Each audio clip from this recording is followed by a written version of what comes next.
What is going on, guys? It is Wrestlelamia here, back with another video. And tonight is SummerSlam, so how will WWE Superstars get ready for the biggest party of the summer? Well, join us now as we look at the 29th July of the Blue brand, as well as the wildest news stories and rumors you need to know, including Tyson Fury appearing at Clash at the Castle, Seth Rollins' opponent revealed, a WWE Superstar was pulled from Smackdown, and much more. Be sure to subscribe and hit that notification bell for daily wrestling videos, and follow us on Facebook for exclusive lists. Also check out Wrestlelamia.co.uk and our non-wrestling channel, Incredible. As always, we won't recap the show, but just give you the good, the bad, and the downright ugly. As always, we start off with the good as number 1, Xavier Woods' sell. Last night's regularly scheduled riot involving the Viking Raiders was the latest installment in Eric and Ivar's rise to becoming SmackDown's resident badasses. Despite a gutsy showing, the New Day simply were no match for the Raiders, a sign that the WWE is clearly on board with leveling up the former flops into Assassin's Creed Valhalla type titans.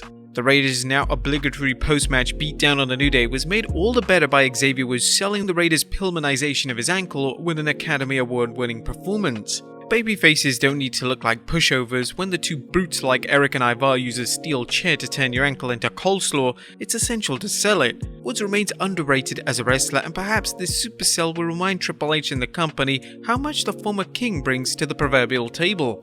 Number 2, the perfect pest. Our last night's throwdown between Happy Corbin and Pat McAfee showed why Corbin is such an excellent heel. He's a perfect pest. Corbin has been depicted as the type of jerk who will do anything to get under his opponent's skin. As seen last night when he showed up sitting at ringside right behind McAfee, the idea of a wrestler buying a ticket to show he hasn't been overdone, which made the segment all the more satisfying.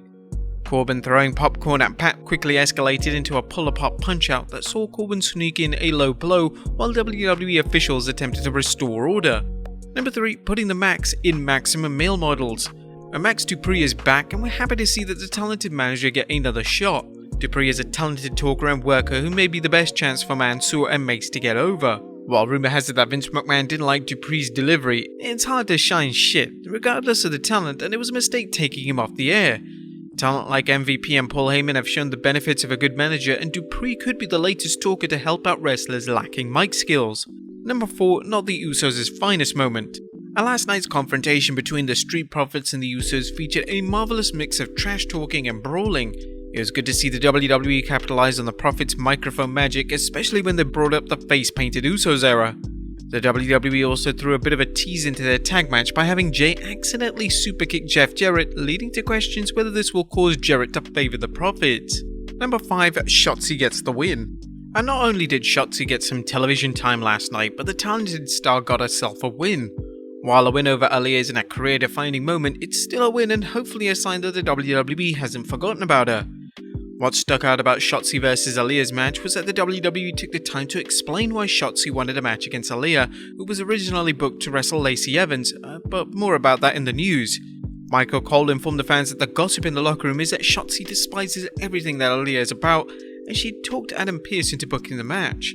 These type of details are what make a wrestling program believable and show the reason why wrestlers want particular matches, and that there are individuals who can make them happen. And Sheamus vs Drew's Donnybrook. Sheamus vs Drew Donnybrook was a real slobber knocker and an example of the clear chemistry between the Celtic Warrior and the Scottish Warrior. Yeah, we've seen these two tussle more than we'd like to. Just another example of lazy booking, as Sheamus and Drew are the undercard version of Brock vs Roman, a match you can always break out when you're in a bind, but major props to both men for always over-delivering. Last night's brawl was an action-packed affair that allowed Drew to show his supremacy over Sheamus as well as the other brawling brutes. If last night's match was the last in their series, which it needs to be, it did a good job stretching out the question of who will face the undisputed champion at Clash at the Castle. It elevated Drew McIntyre back up into the main event after months of mediocre matches, and it even pulled off a surprise as it looked like the WWE was going to drag this match out onto SummerSlam. But that was the good. What about the bad? As number 1, Lesnar destroys Theory. Brock Lesnar destroyed Theory last night, a move that some fans might have cheered, but one that seems pointless by now. It's amazing how the WWE brings Brock Lesnar back when it's scrambling for a main eventer to face Roman Reigns, yet it seems to have no idea how to book the beast other than a beatdown segment. It's lazy booking and a painful reminder that Triple H's new role heading creative might not be the magical elixir that fans have been hoping for. Number 2, camera cuts continue. I'll break out the Dramamine or whatever motion sickness medicine you'd prefer, because it looks like Triple H is on board with Kevin Dunn's vertigo-inducing camera cuts. And we still think the WWE has some of the best production values anywhere seen, but the whiplash-like cuts do nothing to help show the fast-paced action and take away from the show because fans can't keep track of what's happening.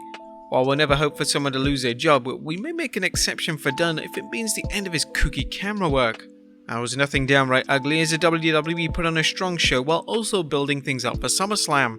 Although it's far too early to tell whether Triple H is going to be implementing any new changes to the main roster, we've already noticed that the WWE product is producing more brawls, a time-honored technique that is hard to wear out with overuse. What do you guys think of Smackdown last night? Let us know in the comments down below. Now let's move on to the news.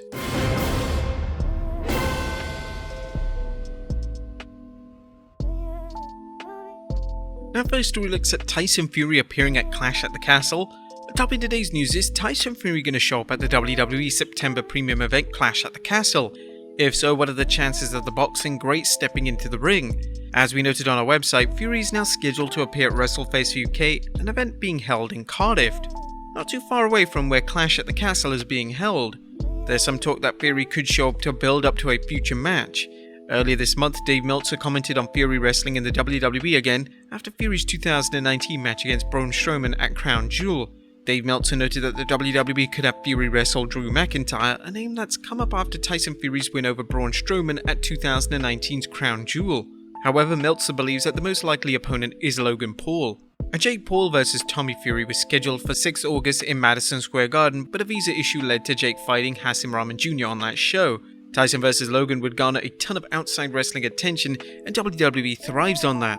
Within the company, the belief was that Fury wants to do it, but the price would be high, and the question is whether the WWE believes the price is worth it. It could be worth it for the WWE's upcoming Super Show in Saudi Arabia. The booking for Fury vs Logan Paul could be tricky if the WWE plans on continuing to push Paul as a babyface. This is the same problem the WWE might have faced if it booked Tyson vs Drew. The Fury vs McIntyre bout was discussed for some time, but the pandemic put that on hold, and Drew's subsequent babyface turn made it questionable whether the fans would want a babyface versus babyface bout. Next up, Seth Rollins' opponent revealed. Is Seth Rollins' mystery opponent going to be Dolph Ziggler? Well, that's one of the names being mentioned as fans wonder who will substitute for Rollins' original opponent, Riddle. Wrestling Observer Radio's Brian Alvarez said that the Visionary is likely going to square off against Ziggler. If this happens, it should be a fantastic match as both men have had some classic bouts in the past. This could also help build Ziggler up for what looks to be a program with Theory. Next up, Undertaker in Nashville. Another amazing tidbit concerns the Undertaker, who Ringside News noted was in Nashville to perform his One Dead Man show at the Wild Horse Saloon. PW Insider's Mike Johnson commented on whether Taker will be at the show. Odds of an Undertaker appearance at SummerSlam, well, he's in Nashville, so anything can happen, but it's not something that has made the rounds.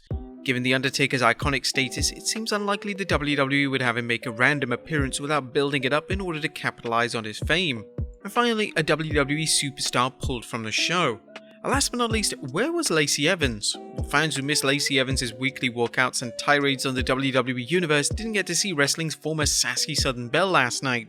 Michael Cole announced that Evans was not medically cleared to compete, but didn't go into details. There's no word on whether Evans was actually out of action due to a real-life situation, or this was just a kayfabe way of writing her off. Whatever the case, be sure to check back for our full coverage of SummerSlam as we recap the show as well as the good, the bad, and the downright ugly. Be sure to leave your comments down below, and I'll see you next time with some more wrestling content.